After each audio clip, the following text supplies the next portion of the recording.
everybody, it's us again. Time for episode 2 of Bruce and Karla's Pandemic Kitchen. Yay! Well, pandemic's still on, and so we're still cooking. And so we were looking around the cabinet today. We're trying to figure out what we were going to do. And we thought, I know, how about we do our world famous steak and onions with bourbon sauce? Yes! And then I realized something. All we have is rye. Very sad. And we had no idea what we could do with rye, but I think we might have figured it out. Manhattans. Ooh.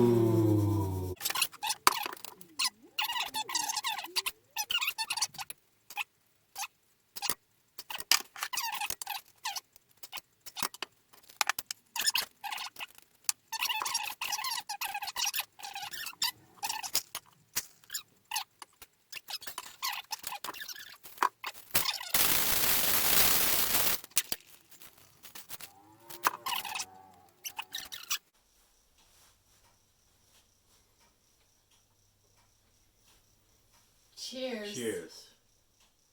Here's to the pandemic kitchen. Hi again. Hey! Great Manhattan. Where's yours? I drank it. Isn't that what they're for? That was fast. Hey, it's a pandemic. Yeah, you can't waste any time. Can't waste any time. You don't know what the next minute will be or tomorrow. Anyway, Bruce's chicken piccata-ish thing. Is it a real chicken piccata? Well, what really is a chicken piccata? I think piccata comes from the Italian preparation, meaning to smash flat. And we're going to smash some things around here. Yes, we are. And away we go. First, what I'm going to do while we're waiting for the chickens to defrost. Shh, we're using frozen chickens. Sorry. Shh. We're going to make the little stuff that we put on the chicken. Okay, the way I do that is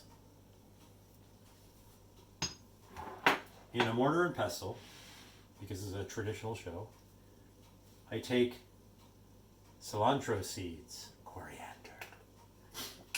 All the best things in life start with coriander. I know some of you don't like coriander. What the hell do you know? If you had any real life, you wouldn't be watching this on YouTube. I add exactly 3 tablespoons of coriander, a smidge of pepper flakes. Smidge is an exact amount. It's 17.23 quillies. Smoked paprika if you can get your grubby paws on it. And then you grind it to a powder.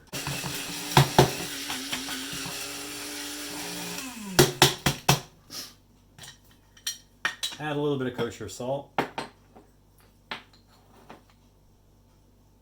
Exactly a half a tablespoon. You can tell the Incas who made this measured this exactly in quarter tablespoons. Give it a little shake because you don't really want to grind up your kosher salt to amalgamate it into a nice handy thing. And then place it with some sort of grain-based binding agent. I call this one flour. And mix it thoroughly. But first you'd probably prepare the frying pan. Now our frying pan, the way I prepare it, we use my big ass aluminum pan, which I love. It's fabulous and wonderful. Start by putting a bunch of butter in it, and I cut it with about a equal amount of olive oil. Get them all cooked up and beautiful. Let the butter start to brown a little bit. Turn off the heat. Wait a second. Chicken piccata essentially means flattened chicken, even though in Italian they typically butterfly the thing. But damn it, we're traditionalists. That's right. That's what we're going to do. So first thing we need is some chicken. And we have to find examples of chicken breast right here. I know what I said in my last example, which was that chicken breast doesn't taste like anything, but honestly, we're really tasting the coating and all the other good stuff that's going into the cooking of the chicken, so the chicken breasts may not be as flavorful as something. It's sort of incidental at this point. But they look nice. They look beautiful. Yes, they're very pretty. They're very pretty. Anyway. Remember, it's always better to look good than feel good. You look marvelous. We have to put the chicken on a nice, solid work surface. This is a maple, nice, solid work surface. But we don't want to spread chicken all over the entire environment whilst we're making it flat. No. So what we use that would not be good. Is a vast amount of cheap industrial plastic wrap. Stop. Thank you. Put it on the cutting board.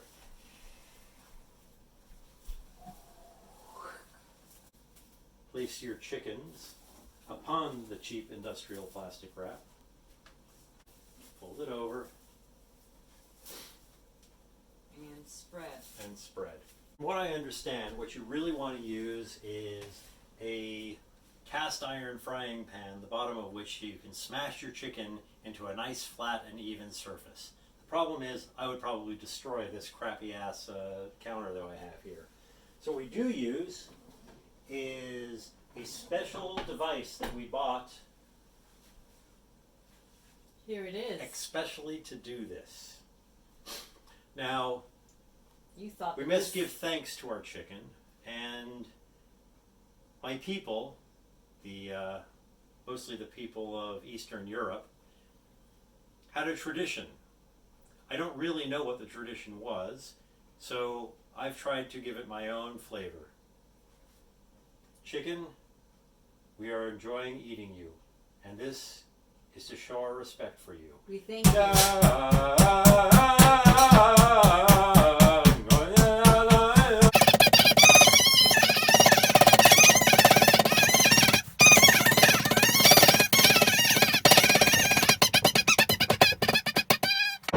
Thank you. That's very kind of you. I'm going to take the lovely pieces of chicken that we just flattened into a flat enough. I'm going to dredge it in the stuff I just did. Give it a little shake. Take it over to the pan. And drop it in without hopefully burning myself too badly. And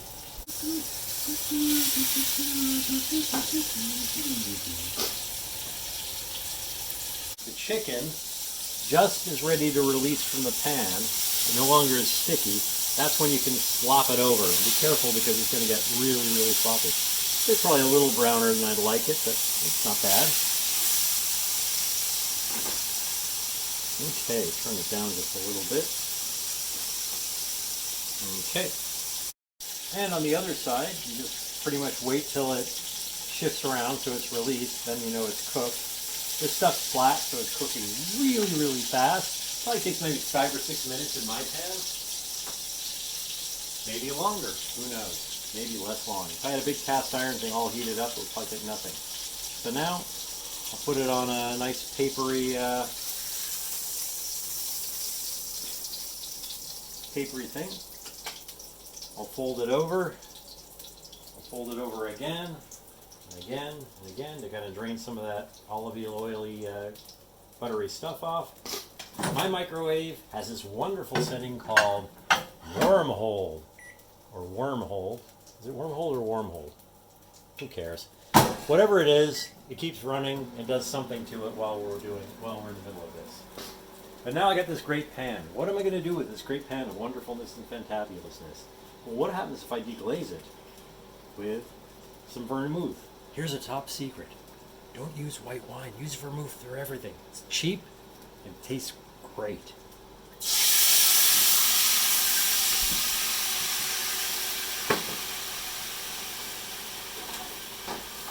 So what I do here, I'm getting rid of all the rotty stuff that's been collected at the bottom of the pan. Add a little bit more butter, because everything is still better with butter.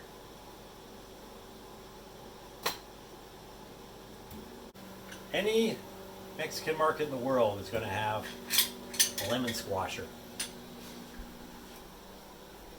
If you have a lemon, we have a lemon tree. We make limoncello, but that's another show. Put it inverted into your lemon squasher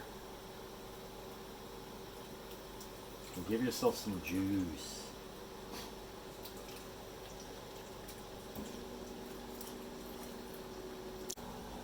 Capers. Little beautiful green flowers that make everything taste fabulous. And some would say you would reduce this down until it becomes a wonderful mass of fabulousness. What I say is, cheat. Remember all that stuff we had left over from coating the chicken? It can thicken and bring all that flavor that was going onto the chicken crust into the mix. Ooh. Okay. Probably good enough. Turn the heat down. It's going to thicken on its own. Karla is going to start her vegetable thing. Okay. Well, here we go. We're going to use some ghee. I like this stuff. It's easy,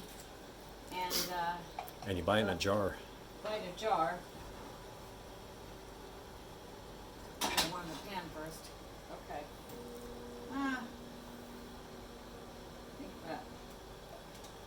Two little tablespoons.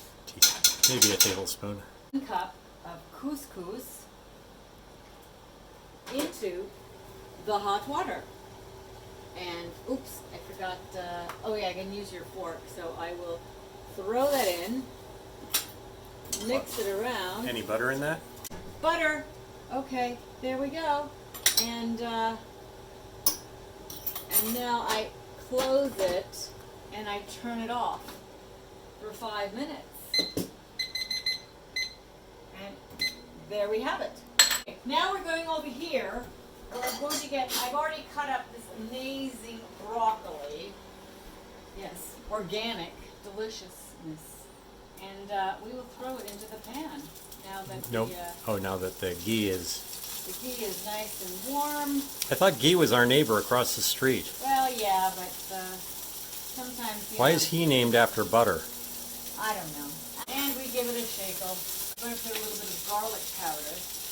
Oh, oops. Oh, shit. We're going to put a lot of garlic powder. I kind of screwed that up. But it's going to be fine. You just watch. There's never too much garlic powder. A pinch of my cute little chicken salter. Yay! Yay! And you just keep on moving this around like this. Sometimes if I want it spicy, I'll add some sambal ole. It's almost done because you want it al dente. You want it to be. So we're just going to put the lid on for a second. And the couscous? Couscous is still cooking. We've got a minute and 45 minutes, well, a minute 44 seconds left. And how's this thing doing? And I think I can turn this puppy off, probably. And I'm going to fire up this thing a little bit.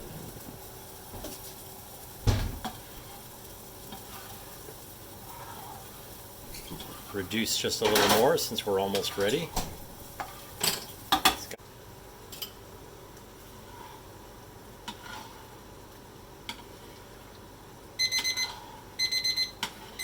Okay. Couscous ready.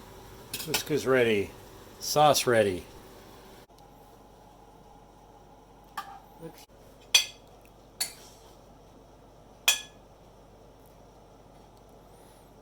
I have to add some more sauce to the couscous. That's right, a little more sauce to the couscous. A little more sauce to the chicken. And then get some of these guys out.